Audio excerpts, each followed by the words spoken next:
बेटा साहब, एक बड़े कवि हैं, शायर हैं, मुनव्वर राणा। उनका बयान आता है कि 2 बच्चे तो सरकार एनकाउंटर में मार देती है, बाकी एक आध बच्चे कोरोना जैसी बीमारियों से मर जाते हैं। फिर ऐसे में जनसंख्या नियंत्रण कानून ला देंगे तो कैसे काम चलेगा? देखो, मैं बड़े अच्छे कवि हैं, बड़े अच्छे शायर हैं। मैं उनके बारे में कोई बुरा शब्द नहीं कहूंगा। पर ऐसे शायर, ऐसे कवि, ऐसी भाषा का अगर दुरुपयोग करते हैं तो देश हित में नहीं। मैं यही कहना चाहूंगा, ये देश हित में नहीं है। मैं एक सरदार हूं ना, सरदार। सिर पे पगड़ी है ना। अब मैं कहूं मैं तो सरदार हूं, मैं तो पंजाब का हूं। तो क्यों भाई, पंजाब हिंदुस्तान का हिस्सा नहीं है? हमारे गुरुओं ने, गुरु तेग बहादुर, हिंद की चादर, गुरु गोविंद सिंह महाराज, उनके साहबजादे कितनी बड़ी कुर्बानियां दी।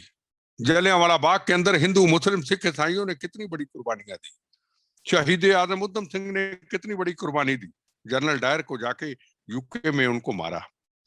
तो मुझे बताइए, आज मैं कहूं मैं तो सरदार हूं, सरदार तो हूं, पर सरदार से भी पहले मैं एक भारतीय हूं, जिस भारत माता के लिए हिंद की चादर, चांदनी चौक, गुरु तेग बहादुर जी ने शहादत का जाम पिया था। यहीं आके हम सब लोग मार खा जाते हैं। हिंदू हो या मुसलमान हो या सिख हो, ईसाई हो, हम यहीं आके मार खा जाते हैं कि हम तो ये हैं, हम तो सरदार हैं, हम तो मुसलमान हैं, हम तो हिंदू हैं, हम तो ईसाई हैं। इनको मैं सबको सवाल पूछना चाहता हूँ। शायर हैं बहुत बड़े, मैं शायर तो नहीं हूं, इतना दिमाग भी नहीं रखता हूं जितना रखते होंगे। कल को हमने सबने इस दुनिया से जाना है, मैंने भी जाना है, हर एक ने जाना है। क्या भगवान ने हमें पता लिख के दिया है कि मैं सरदार हूं, मैं मुसलमान बनूंगा, मुसलमान सरदार बनेगा, हिंदू मुसलमान बनेगा, या कोई और ईसाई हिंदू बनेगा? अगर लिख के दिया तो कर लो भाई, लड़ लो। जब जिंदगी का पता ही नहीं कि जाने के बाद कहाँ जाना है, अगर बुरे कर्म किए हैं तो कीड़े मकोड़े बनना है। रोज पैरों के नीचे इन बरसातों में कीड़े दब जाते हैं। अच्छे कर्म किए हैं तो अच्छी जून मिलेगी। सवाल सबसे बड़ा ये है, इस दुनिया के अंदर विडंबना सबसे बड़ा दुख है।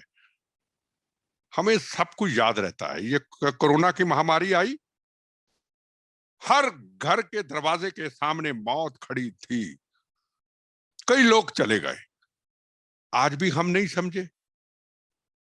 मुझे सबसे बड़ी इस चीज की फक्र और खुशी होती है, मुझे मौत हमेशा याद रहती है। मौत मेरे गले गले में रहती है हमेशा, और भगवान याद रहता है, और भारत माँ याद रहती है, जिस धरती पे हमें जन्म दिया।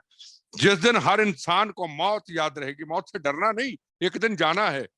हम ऐसी बेहुदा बातें कभी नहीं करेंगे। शक हमारे पे उस वक्त किया जाता है जब हम खालिस्तान के नारे लगाते हैं। शक हमारे पे उस दिन किया जाता है जब हिंदू, मुस्लिम, सिख, ईसाइयों के खून से बने हुए तिरंगे झंडे लाल किला के अंदर लहराते हैं और खालिस्तान जिंदाबाद के नारे लगाते हैं। शक उस वक्त किया जाता है जब तिरंगे झंडे का अपमान करने वालों के साथ हम खड़े हो जाते हैं। हम कहते हैं, अरे सरदार जी ने तो कमाल कर दी, सरदार जी ने तो फट्टे चक दिए, हिंदुस्तान के तिरंगे झंडे का अपमान कर दिया। शक उस वक्त होता है जब ट्रैक्टरों के साथ हम दिल्ली पुलिस के निहत्थे और पुलिस वालों के ऊपर हमला कर देते हैं। शक उस वक्त होता है जब हम जनसंख्या के बिल के ऊपर हम कहते हैं ये नहीं होना चाहिए। शक उस वक्त होता है जब यूपी के अंदर अलकायदा के अभी आतंकवादी पकड़े जाते हैं और बड़ी बड़ी पॉलिटिकल पार्टियों के लोग चैनलों के अंदर आके उन आतंकवादियों के लिए खड़े हो जाते हैं। उस वक्त हमारे पे शक किया जाता है। हमारे पे उस वक्त शक नहीं किया जाएगा जब हम कहेंगे मेरा धर्म भारत माँ, मेरी जात वंदे मातरम।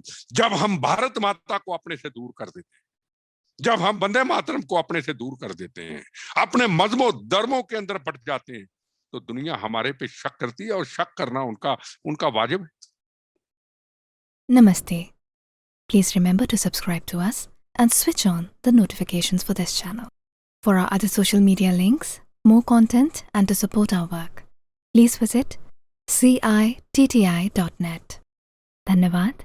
Namaskar.